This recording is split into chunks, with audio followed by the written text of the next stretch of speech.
हमारे video मसीहियों Christians को Bible सिखाने के लिए और उन लोगों के लिए बनाए जाते हैं जो सच्चे परमेश्वर को ढूंढ रहे हैं। किसी अन्य धर्म की आलोचना करना या उसके अनुयायियों का अपमान करना हमारा उद्देश्य बिल्कुल नहीं है। लेकिन कई क्षेत्रों में बाइबल की शिक्षाएं अन्य धर्मों के साथ मेल नहीं खाती। इसलिए अगर किसी को बाइबल की शिक्षाओं से ठेस पहुंचती हो तो कृपया हमारे वीडियो न देखें।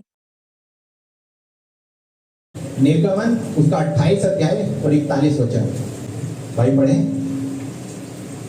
अपने भाई हारून और उसके पुत्रों को ये ही सब वस्त्र पहनाकर उनका अभिषेक और संस्कार करना और उन्हें पवित्र करना कि वे मेरे लिए याजक का काम करें, और उनके लिए सनी के कपड़े की जांघियां बनवाना जिनसे उनका तन ढपा रहे, वे कमर से जांघ तक की हो। और हालेलुया हालेलुया। एक बार फिर से 40 वचन से पढ़ना। फिर हारून के पुत्रों के लिए भी अंगरखे और कमरबंद और टोपियां बनवाना, ये वस्त्र भी वैभव और शोभा के लिए बने। अपने भाई हारून और उसके पुत्रों को यही सब वस्त्र पहनाकर उनका अभिषेक और संस्कार करना और उन्हें पवित्र करना कि वे मेरे लिए याजक का काम करें। और उनके लास्ट में क्या सुना? पहनाकर उनका अभिषेक और संस्कार करना और उन्हें पवित्र करना कि वे मेरे लिए याजक का काम करें। क्या करें? याजक का काम। याजक का काम करने से पहले परमेश्वर ने आज्ञा दी है कि उनका अभिषेक करना, हालेलुया, और उनको पवित्र करना, हालेलुया। आज चर्च में इतने लोग प्रीच करते हैं, क्या हर एक पर्सन याजक है? सोचो और बताओ।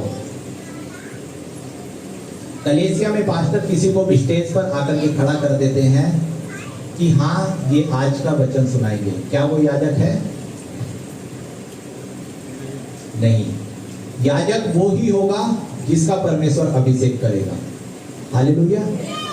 आप हर किसी को पास्टर नहीं बोल सकते, क्योंकि ये जो पद है परमेश्वर की ओर से मिलता है, हालेलुया। तो ये हुई सबसे पहली बात। अब हारून कौन था? मूसा का भाई। क्या हारून ने अपने जीवन में गलती नहीं की थी? हाँ या ना में जवाब देते रहो। पता है तो ठीक, नहीं है तो हम बताने के लिए खड़े। की थी या नहीं? किया था। अब मेरा सवाल है, कौन सी गलती थी जो सबसे बड़ी थी? जब मूसा परमेश्वर की आज्ञा पाकर पहाड़ पर गया था आज्ञा लेने के लिए परमेश्वर की, तो उस समय जब उसको उस पहाड़ से उतरने में काफी समय लगा तो हारून नीचे ही था। लोगों ने उससे कहा कि जो परमेश्वर ने दास हमें दिया था वो पता नहीं अब आएगा या नहीं आएगा, और हारून को बोला कि अब तू ही बता कि हमारे लिए परमेश्वर कौन है, हालेलुया। एक अच्छा सेवक अगर आप उससे पूछोगे जो परमेश्वर का अच्छी रीति से चलने वाला हो, वो उस समय क्या जवाब देता? एक अच्छा सेवक जो परमेश्वर पर पूरी रीति से चलता, आप उससे पूछते कि हमारे लिए परमेश्वर कौन है, तो उसका जवाब क्या होता? क्या होता? तो जब लोगों ने उससे सवाल किया तो हारून ने क्या किया? उनके लिए एक बछड़ा बना दिया। क्या मूर्ति आपका ईश्वर हो सकती है? तो हारून के अंदर कमी थी, हालेलुया। लेकिन परमेश्वर ने अभी यहां पर किसको याजक बनाने के लिए बोला? हारून को।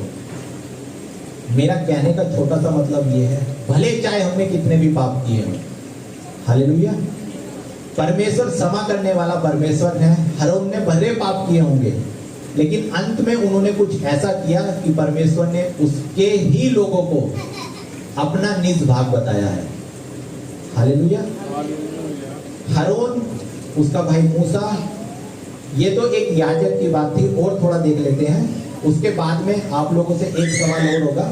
अगर किसी को याद है तो वो सोचे कि ये जो याजक लोग होते हैं वो किस वंश के होते हैं। और किस गोत्र के होते हैं? हालेलुया। जो बाइबल पढ़ने वाले हैं उनके मुंह पर, उनके फेस पर मुस्कुराहट आ रही है, क्योंकि उन्हें पता है। बाकी सब कोई नहीं, अच्छी बात है, लेकिन ध्यान से सुनना। हालेलुया। एक और वचन निकालेंगे, प्रकाशित वाक्य उसका 5 अध्याय और 10 वचन। अभी जो वचन हमने पढ़ा है उससे मैं ये बताना चाह रहा था कि भले चाहे कोई पापी भी हो, परमेश्वर चाहे तो परमेश्वर उसे भी अपना दास या सेवक बना सकता है। हालेलुया।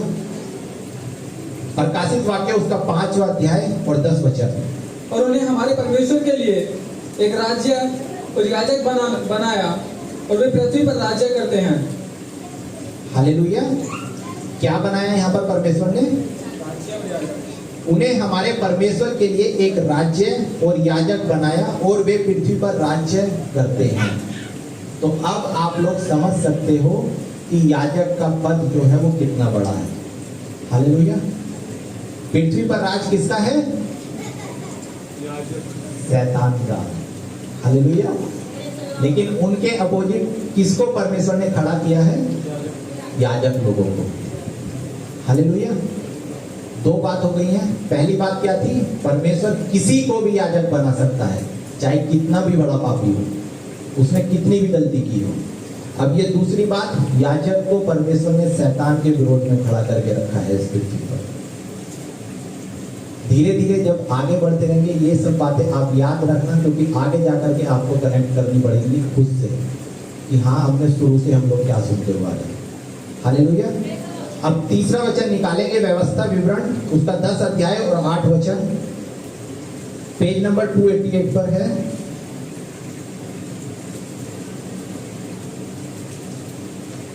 अभी ये जो बातें हैं ये सब पुराने नियम की हैं। 10 अध्याय और उसका 8 वचन। उस समय यहोवा ने लेवी गोत्र को इसलिए अलग किया कि वे यहोवा की वाचा का संदूक उठाया करे और यहोवा के सम्मुख खड़े होकर उसकी सेवा टहल किया करे, उसके नाम से आशीर्वाद दिया करे, जिस प्रकार कि आज के दिन तक होता आ रहा है। हालेलुया। ये आज्ञा परमेश्वर ने लेवी गोत्र को दी थी। कब दी थी? यीशु मसीह के आने से ही पहले। और अंत में लिखा है, जिस प्रकार की आज के दिन तक होता आ रहा है। हालेलुया। याजक किस गोत्र के होते हैं? लेवी गोत्र के। ठीक, 3 बात हो गई। अब नए नियम में आ जाए, इब्रानियों की पुस्तक उसका 7 अध्याय और 11 वचन।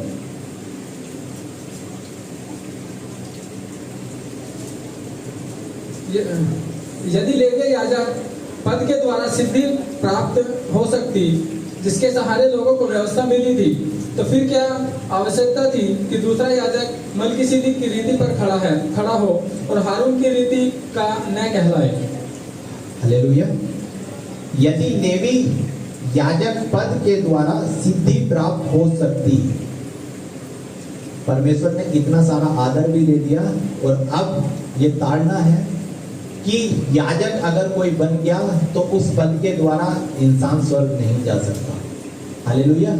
अगर पास्टर लोग, सेवक लोग ये सोचते हो परमेश्वर ने मुझे याजक बना करके तो चुन लिया, तो अब मेरा टिकट स्वर्ग के लिए परमानेंट हो गया, तो ऐसा नहीं है। हालेलुया। तो इस पद के द्वारा सिद्धि नहीं मिल सकती। ठीक, तो अगर अब परमेश्वर ने हमारा अभिषेक किया है याजक के लिए, तो इसका मतलब ये नहीं है कि हम भी स्वर्ग चले जाएंगे। हालेलुया। उसके लिए परमेश्वर की जो आज्ञाएं हैं वो भी मानना बहुत जरूरी है। हालेलुया। तो ये तो याजक के विषय में बात थी। अब आते हैं लेवी गोत्र के लिए। ठीक, परमेश्वर के राज्य के लिए या फिर परमेश्वर के मार्ग के लिए ऐसा लेवी गोत्र वालों ने क्या कर दिया कि परमेश्वर ने उनको इतना बड़ा ओहदा दे दिया। हालेलुया। क्यों ऐसा, क्या खास बात थी? बाइबल अगर आप पढ़ोगे तो लेवी गोत्र ऐसा गोत्र था जिनके बाप ने ही उनको ये बोल दिया था कि ये तो मेरी बदनामी का कारण है। हालेलुया। आशीष भाई पढ़ा है ऐसा? हालेलुया। उत्पत्ति निकालेंगे 35 अध्याय 35 चैप्टर और 23 वर्ष। उनमें से लिया के पुत्र ये थे, अर्थात याकूब का जेठा रूबेन, फिर शिमोन, लेवी, यहूदा, इस्साकार और जबूलून। हालेलुया। यहाँ पर आया ना लेवी का नाम, तो ये वही लेवी है जिसको आगे जाकर के परमेश्वर ने आज्ञा दी थी। इसका पिता कौन था? याकूब। ये आपको याद करने वाली बात है। लेवी का पिता कौन था? याकूब। अगले हफ्ते पूछा जाएगा तो याद रखना सब लोग, ठीक। इसके बाद आकाश भाई आगे भी थोड़ा पढ़िए। और राहेल के पुत्र ये थे, अर्थात यूसुफ और बिन्यामीन। और राहेल की दासी बिल्हा के पुत्र ये थे, अर्थात दान और नप्ताली। और लिया की दासी जिल्पा के पुत्र ये थे, अर्थात गाद और आसेर। याकूब के ये ही पुत्र हुए। हालेलुया। याकूब के इतने सारे पुत्र थे, लेकिन परमेश्वर ने सबसे ज्यादा जिक्र आगे जो किया है बस वो एक का ही किया है, लेवी का। हालेलुया। इसी का 29 अध्याय निकालेंगे। ये सारी बातें आगे पीछे तो लिखी हैं लेकिन एक दूसरे से कनेक्ट है। 29 अध्याय उसका 34 वचन। फिर वह गर्भवती हुई और उसके एक पुत्र उत्पन्न हुआ, और उसने कहा, अब की बार तो मेरा पति मुझसे मिल जाएगा, क्योंकि उससे मेरे 3 पुत्र उत्पन्न हुए, इसलिए उसका नाम लेवी रखा गया। हालेलुया। अब इस वचन में लेवी का मतलब क्या होता है आप लोगों को ये समझने के लिए मिलेगा। हालेलुया। याकूब की कितनी पत्नी थी? 2, ठीक। तो एक पत्नी से बच्चे नहीं हो पा रहे थे, तो ऐसा हुआ, ऐसी कहानी है ऊपर जब आप लोग पढ़ोगे, तो जब ये जो दूसरी पत्नी थी इससे जब बच्चा उत्पन्न हुआ तो इसका नाम लेवी क्यों रखा? इस वचन में पता है कि अब की बार तो मेरा पति मुझसे मिल जाएगा। हालेलुया।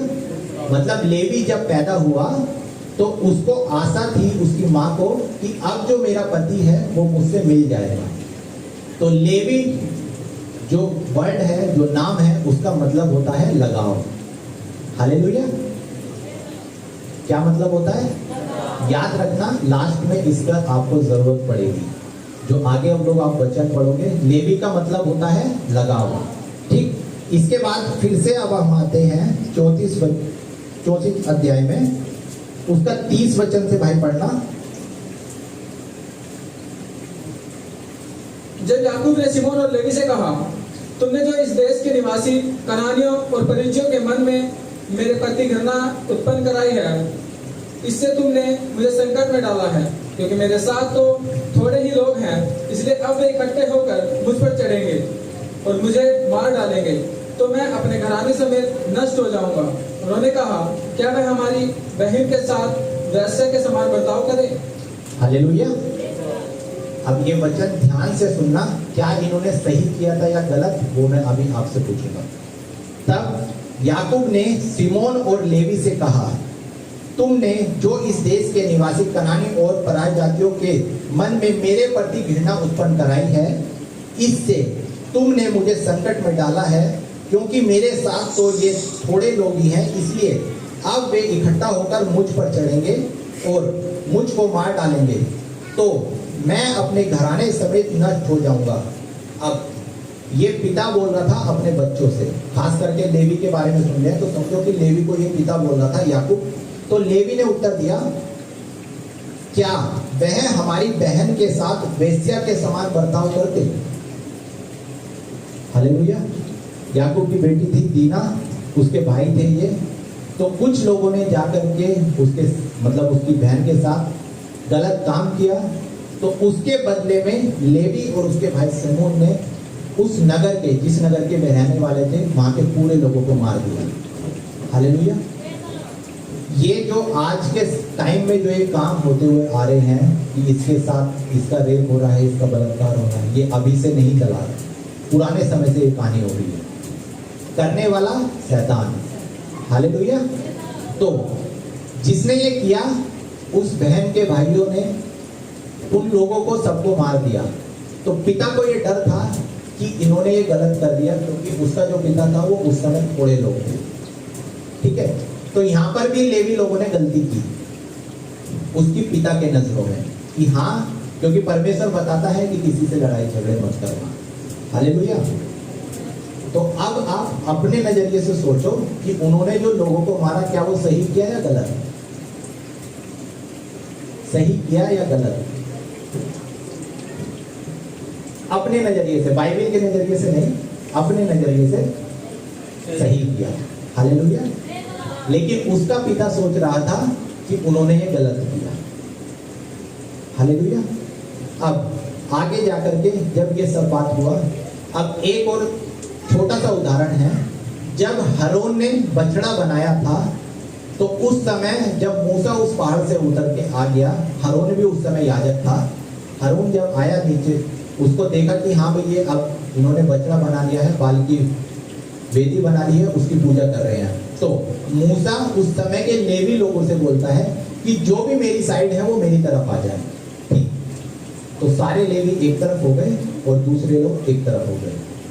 तो मूसा परमेश्वर की आज्ञा पा करके उनको देता है, बोलता है कि अब यहाँ पर जितने भी लोग हैं, मतलब यहाँ पर उन्होंने तलवार उठाने के लिए बोला, और उस घटना में 3000 पुरुष मारे गए।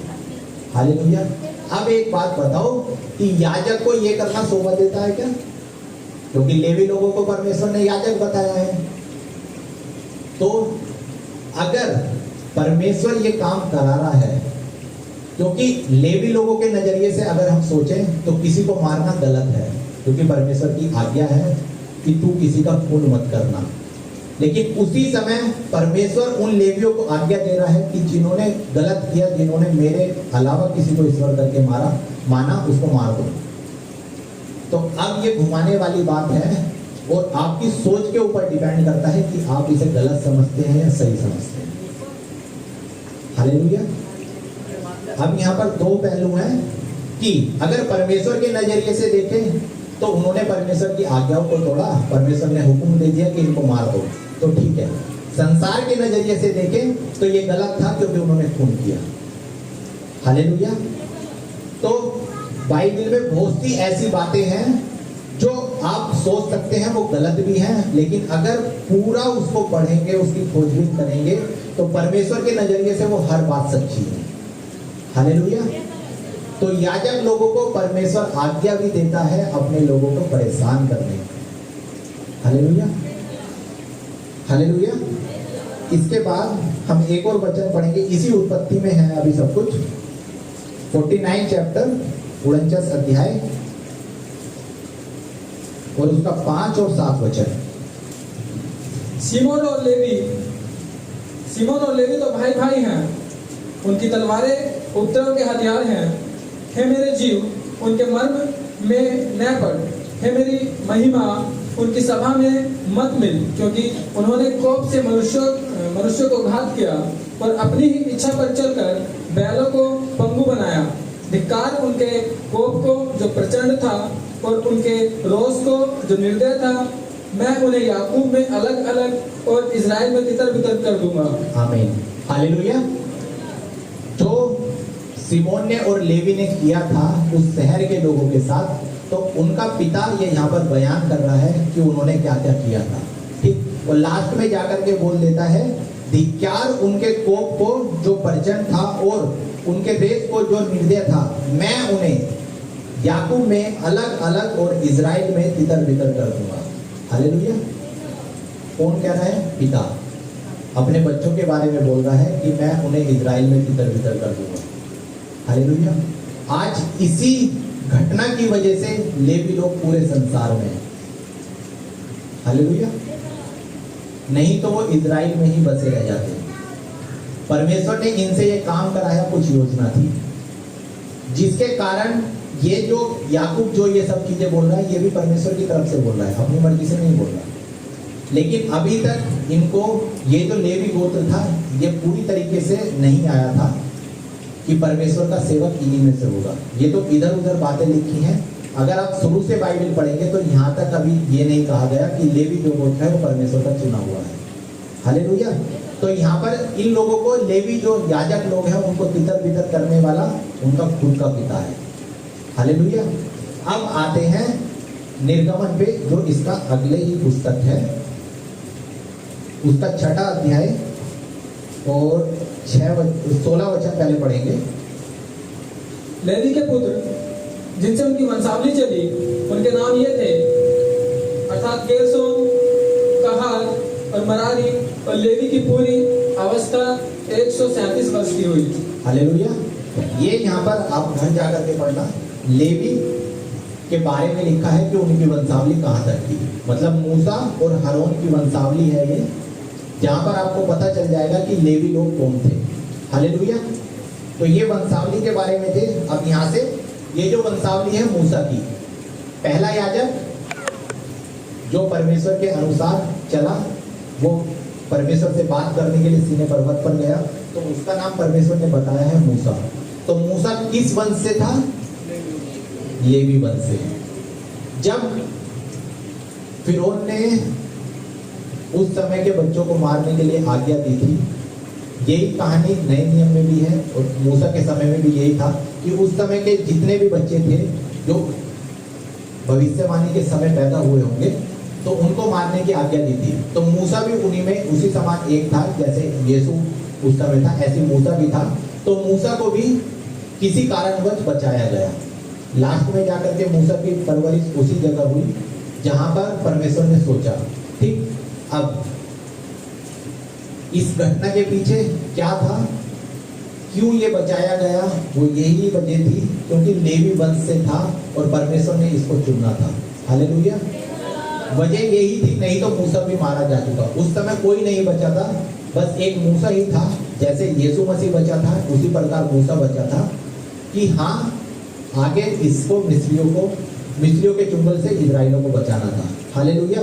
इसके बाद भाई पढ़ेंगे 20 वचन इसी का। अमराम ने अपनी फूफी योकेबेद से विवाह किया और उससे हारून और मूसा उत्पन्न हुए, और अमराम की पूरी अवस्था 137 वर्ष हुई। हालेलुया। ये मैं आप लोगों को इस वजह से पढ़वा रहा हूँ कि आप लोग ये ना सोचें कि मैं सब कुछ अपनी तरफ से बोल रहा हूँ।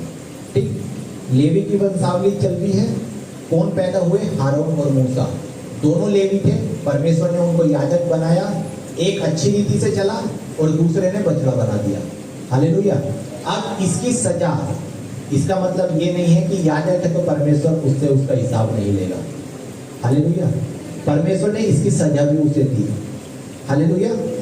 आगे हम देखेंगे इसका 32 अध्याय निर्गमन का ही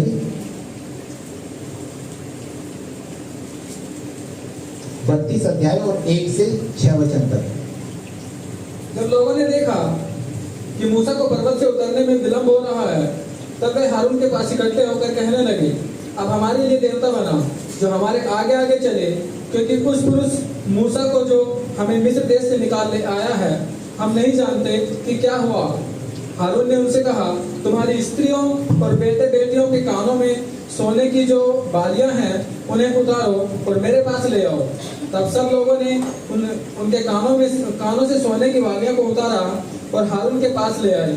हारून ने उन्हें उनके हाथ से लिया और एक बछड़ा ढालकर बनाया और टांकी से गढ़ा। तब लोग कहने लगे, हे इस्राएल, तेरा ईश्वर जो तुझे मिस्र देश से छुड़ा लाया है वह यही है।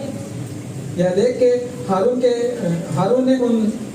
ने उसके आगे एक वेदी बनाई और यह प्रचार किया, कल यहोवा के लिए पर्व होगा। और दूसरे दिन लोगों ने भोर को उठकर होमबलि चढ़ाए और मेलबलि से आए, फिर बैठकर खाया पिया और उठकर खेलने लगे। हालेलुया। कि वही कहानी थी जो मैंने अभी तुम्हें बताई। 2 याजक थे, एक मूसा और एक हारून। ठीक, एक ने तो बछड़ा बना दिया और दूसरा परमेश्वर से बात करने के लिए गया था। हालेलुया। अब यहाँ से शुरू होती है हमारे जीवन की कहानी। ठीक, हमारे जीवन में भी एक से ज्यादा याजक होंगे। अब ये आपको पहचानना है कि वो मूसा के समान था या हारून के समान। हालेलुया। मूसा क्या था? मूसा उस समय के लोगों को परमेश्वर की आज्ञा के अनुसार परमेश्वर ने जो कहा वो कुछ नहीं अपने मन की तरफ से बोलता था। जो परमेश्वर ने कहा दिया उसको कुछ किसी से कोई मतलब नहीं, चाहे अच्छा हो, सामने वाले को बुरा लगे, चाहे अच्छा लगे, उसको कोई मतलब नहीं। उसने जो परमेश्वर ने मूसा को बोला उसने पब्लिक को बता दिया। शुरू में जब परमेश्वर ने मूसा को चुना तो उसने भी सवाल जवाब किए थे कि मैं तो बोल नहीं सकता, मैं ये नहीं कर सकता, मैं उसके सामने कैसे जाकर के कुछ करूंगा। तो परमेश्वर ने बोला तू जाके खड़ा हो जा, बस बाकी बोलने वाला आत्मा मैं तुझे खुद से दे दूंगा। हालेलुया। और तब से लेकर के पूरे 40 साल लाल समुद्र पार कराने तक मूसा परमेश्वर की बात सुनता रहा और प्रजा उसकी मानती हुई चलती रही। एक समय ऐसा हुआ कि मूसा प्रजा से अलग हुआ और तुरंत शैतान ने उसके भाई के द्वारा काम करा दिया। हालेलुया। तो यहाँ पर 2 याजक हैं। अब दोनों की कहानी आप लोगों को सोचते हुए चलना है कि आपका जो याजक है वो कैसा है, मूसा जैसा है या हारून जैसा है। और भी बहुत से किरदार हैं बाइबल के अंदर, लेकिन हम जो सबसे पहले हैं उन्हीं के बारे में सोचेंगे। हालेलुया। इसके बाद 26 वचन पढ़ेंगे भाई, इसी का 26। उनका निरंकुश देखकर मूसा ने छावनी के निवास पर खड़े होकर कहा, जो कोई यहोवा की ओर का है वह मेरे पास आए। तब सारे ले लिया उसके पास इकट्ठे हुए। अभी जो आपने सुना था कि परमेश्वर को जब ये अच्छा नहीं लगा तो मूसा को आज्ञा दी कि जितने भी निरंकुश होकर देख रहे थे मूसा के साथ में, मूसा ने कहा कि जितने भी परमेश्वर की ओर से हैं या यहोवा की ओर से वो मेरे साइड आ जाए और दूसरे एक तरफ हो जाए। 27 वचन पढ़े भाई। उसने उनसे कहा, इस्राएल का परमेश्वर यहोवा यो कहता है कि अपनी अपनी जान पर तलवार लटका कर छावनी के एक निकास से दूसरे निकास तक घूम कर अपने अपने भाइयों, संगियों और पड़ोसियों को घात कर। हालेलुया। किसने आज्ञा दी थी उन्हें मारने की? परमेश्वर ने। हालेलुया। तो इसका मतलब ये नहीं है वो ही परमेश्वर है वो 10 आज्ञा देने वाला, जिसमें से एक आज्ञा है कि किसी का खून मत करना। और यहाँ वही परमेश्वर है जो बोल रहा है कि अपने भाइयों, संगियों और पड़ोसियों को जाकर के घात करो। हालेलुया। अब कुछ याजक ऐसे भी होंगे कि ये वचन सही नहीं है और कुछ ये भी होंगे जिनको समझ आ रहा है वचन कि ये काम क्यों करवाया परमेश्वर। अगर मूसा जैसे याजक होंगे तो उनको पता होगा कि परमेश्वर ने ये जो काम किया वो सही है। अगर हारून जैसे होंगे तो उनको पता होगा कि ये काम गलत था। हालेलुया। इसके बाद 28 वचन पढ़ना भाई। मूसा के इस वचन के अनुसार लेवियों ने किया और उस दिन 3000 के लगभग लोग मारे गए। कितने लोग? 3000। हालेलुया। तो एक ही गलती पर परमेश्वर ने 3000 लोगों को मार दिया। अगर हम संसारिक भाषा से सोचे, संसारिक रीति से सोचे कि वो परमेश्वर लोगों को मारता भी है, हाँ, हमारा कहना है मारता है और ताड़ना भी देता है। हालेलुया। अगर आप विश्वास में चल रहे हो तो इसका मतलब ये नहीं है कि आप गलती करे जाओगे तो वो परमेश्वर कुछ नहीं करेगा। वो माफी देने वाला परमेश्वर है, लेकिन उस गलती की सजा भी वो देगा। आज नहीं कल देगा, लेकिन देगा जरूर।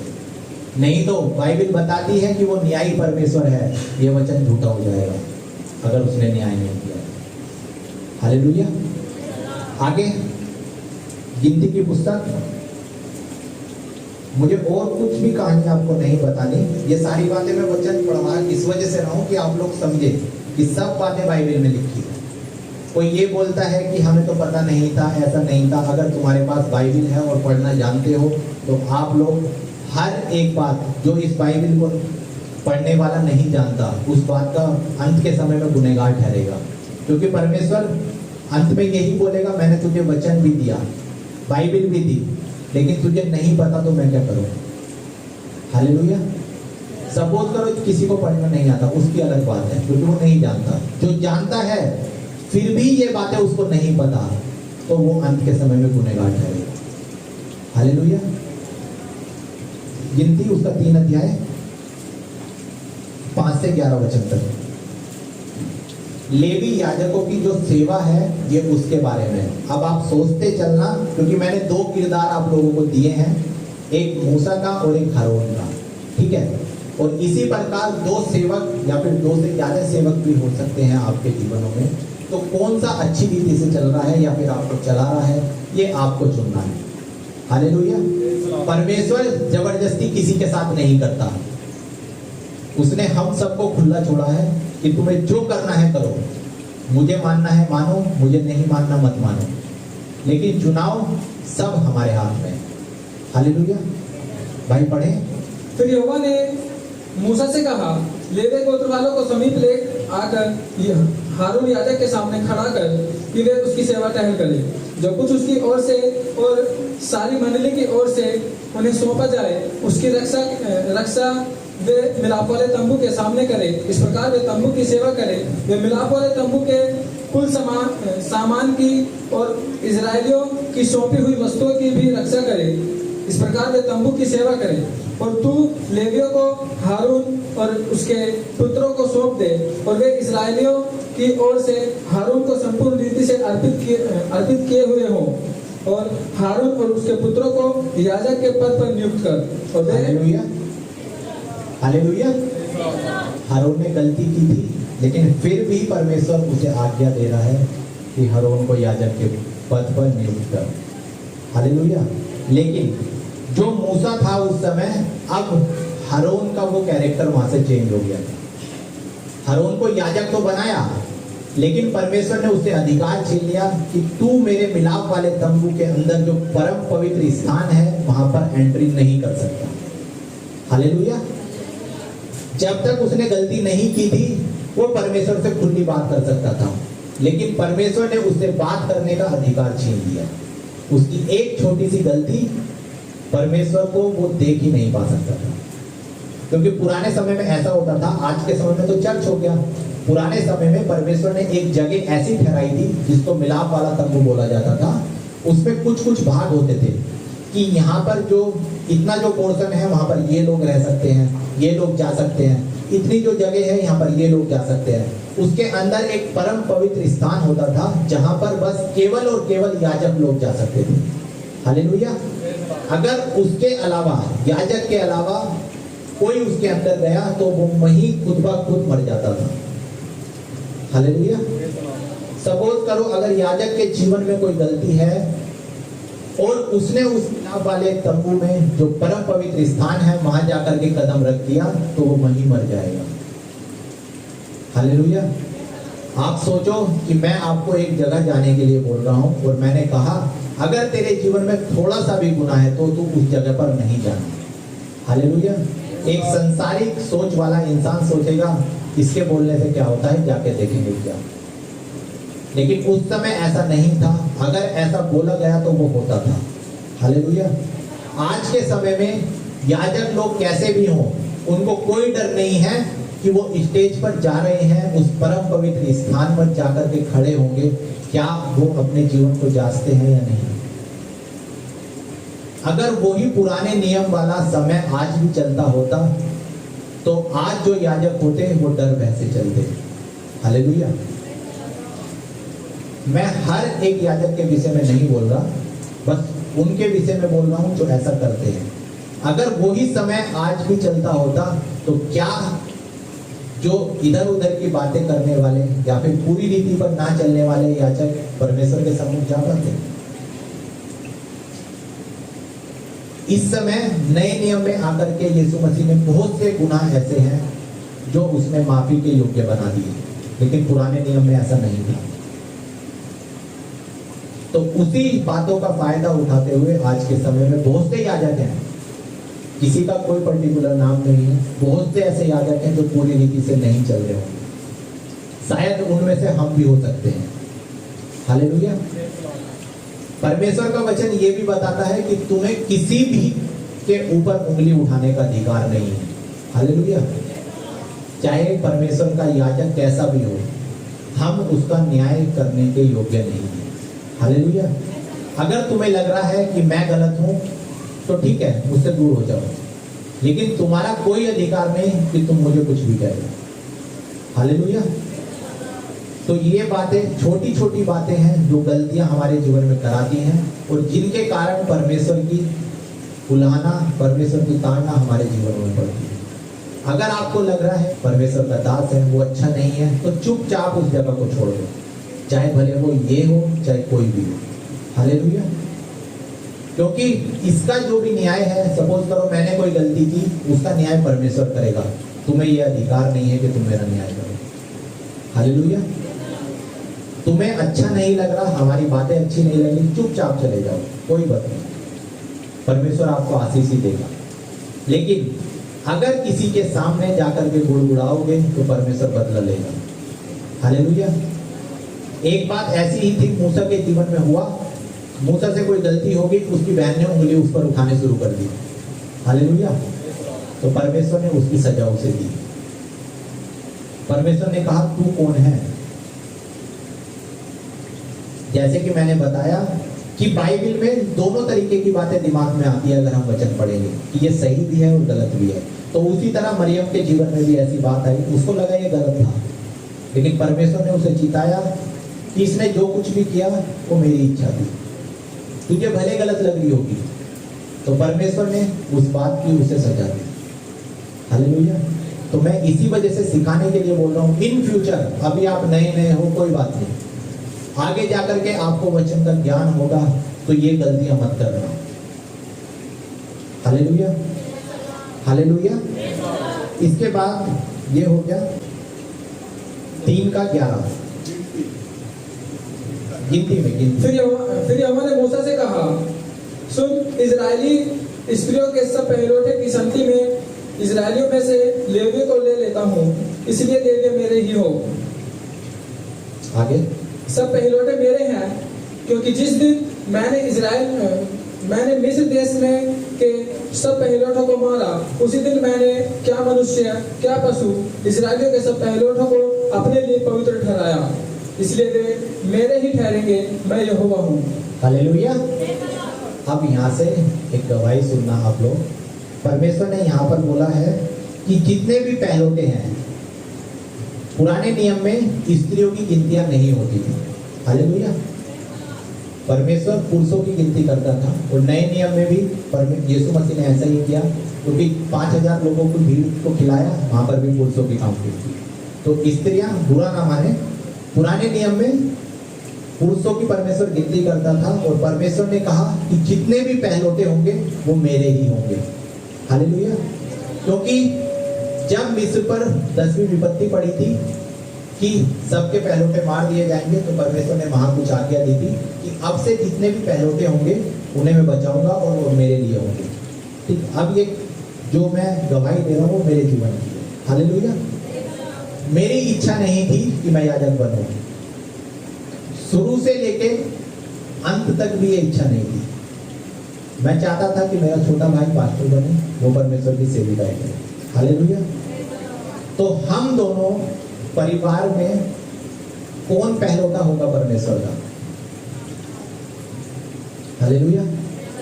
परमेश्वर ने पहलौठों को चुनने की इच्छा जताई है। हालेलुया।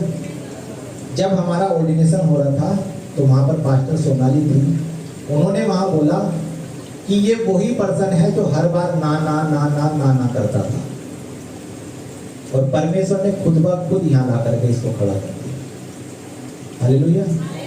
चाहे वो आपके परिवार के साथ हो चाहे कोई भी हो, परमेश्वर चाहता है कि हर परिवार का पहलौठा उसके राज्य के लिए इस्तेमाल हो। हालेलुया। दूसरा तीसरा भले हो, कोई मतलब नहीं, लेकिन पहला तो उसको चाहिए ही। हालेलुया। मामी, अंत में आपको बताऊंगा एक बात, परमेश्वर अब वो आने वाले समय में आपके जीवनों में पूरा करेगा। हालेलुया। क्योंकि पहलौठा कौन था मेरे परिवार में? मैं। तो परमेश्वर ने खुद चुन लिया। मैं बहुत पछताया था, मैंने कभी अपने जीवन में नहीं सोचा कि मुझे सेविकाई करनी है। मैं सोच रखा था कि साइड से सपोर्ट करूंगा, चाहे वो कैसी भी हो, लेकिन याजक नहीं बनना। लेकिन परमेश्वर के सेवक ने, पता नहीं उनको क्या हुआ, उन्होंने बोला कि तेरे छोटे भाई के साथ तेरा भी अभिषेक होगा। हालेलुया। तो ये जो वचन मेरे जीवन में पूरा हुआ, क्योंकि परमेश्वर ने यहाँ खुद से बोल करके रखा है कि परिवार का पहलौठा मेरा है। हालेलुया। अभी पास्टर रोहित ने आपको बताया कि अपने बच्चों का समर्पण करना जरूरी है। हालेलुया। समर्पण का मतलब ही यही है कि परमेश्वर को अपने बच्चे सौंप दो। ऐसा नहीं है। सौंपने का मतलब ये है कि उन्होंने तुम्हें ले लिया, तुम्हारे बच्चों को ले लिया, तुमने परमेश्वर को दे दिया। अब परमेश्वर जाने कि इसके जीवन का क्या करना है। पहलोटे जो हैं, चाहे वो लड़का हो या लड़की हो, नए नियम में समझेंगे इसको। पहलोटे जो भी हैं परमेश्वर को जाकर के सौंप दो। अगर परमेश्वर को इसकी जरूरत होगी तो वो चाहे कितने भी गुनाहों में हो, परमेश्वर खींच लेगा। हालेलुया। क्योंकि परमेश्वर ने वादा किया है, आज्ञा दी है कि सारे पहलोटे मेरे ही हैं, और ये कहने वाला मैं यहोवा हूं। हालेलुया। तो पहलोटे परमेश्वर को चाहिए ही चाहिए, चाहे वो कोई भी हो। हालेलुया। अब हारून में और मूसा में बड़ा कौन था?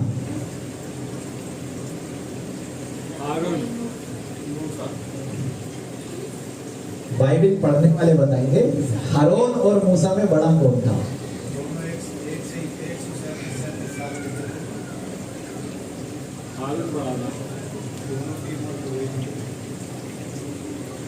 हालेलुया। कौन बड़ा था? जोर से बोलो भाई। मूसा वाले कितने हैं? हाथ उठाए।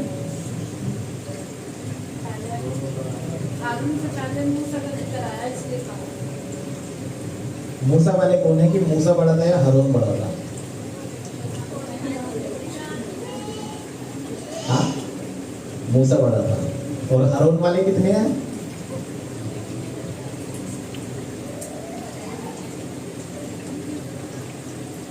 बाइबल पढ़ोगे तो वंशावली में पहले नाम हारून का ही आता है। Hallelujah, hallelujah, hallelujah. अभी पीछे देखी थी ना मूसा और हारून की वंशावली, जाकर के पढ़ लेना और नेक्स्ट सबसे बताना कि कौन बड़ा था। ठीक है, क्योंकि समय भी बहुत हो रहा है। अब यहाँ पर परमेश्वर ने याजक लोगों की नियुक्ति कर दी। ठीक, ये आपने दोनों बातें सुन ली कि हारून ने गलती की थी, परमेश्वर ने उसे क्षमा कर दिया। क्यों किया? जब आप लेवी के बारे में पढ़ेंगे, उसका लेवियों का भाग परमेश्वर ने ठहराया है, तो वहां पर इन लोगों ने परमेश्वर के सम्मुख अपने गुनाहों को माना था। हालेलुया। तो इस वजह से परमेश्वर ने इन्हें क्षमा किया। और अब आते हैं नए नियम की ओर। ठीक है, यहाँ तक तो क्योंकि पुराने नियम की बहुत सी बातें थी जो आप लोग एक बार को हिचकिचाओगे, क्योंकि नया नियम आ गया यीशु के बाद में। तो कुछ लोगों के दिमाग में ये बातें होती हैं कि पुराने नियम की जो बातें हैं वो बहुत सी यीशु मसीह ने आकर के खत्म कर दी। अगर ऐसा होता कि नया नियम और पुराना नियम बिल्कुल अलग अलग हो जाता तो ये दोनों पुस्तक एक साथ जोड़ने की जरूरत नहीं थी। पुराने नियम की बातें पहले हमें अपने जीवन में माननी पड़ी और उसके बाद नया नियम है। हालेलुया। तो सीधा सीधा आते हैं तीमुथियुस की पत्री, पहला तीमुथियुस